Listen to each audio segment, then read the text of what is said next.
স্থানে অনুষ্ঠিত হইবে। মরহুমা মরাদেহ বড়বাজার পাড়া তার বাবার বাসভবনে আনা হয়েছে। একটি শোক সংবাদ, একটি শোক সংবাদ। বড়বাজার পাড়া নিবাসী মৃত অলি মোহাম্মদ আনসারীর 7 নম্বর মেয়ে।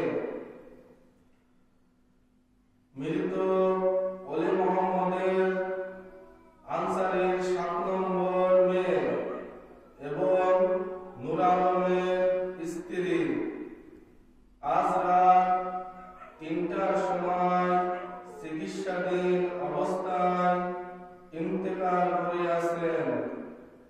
ইন্না লিল্লাহি ওয়া ইন্না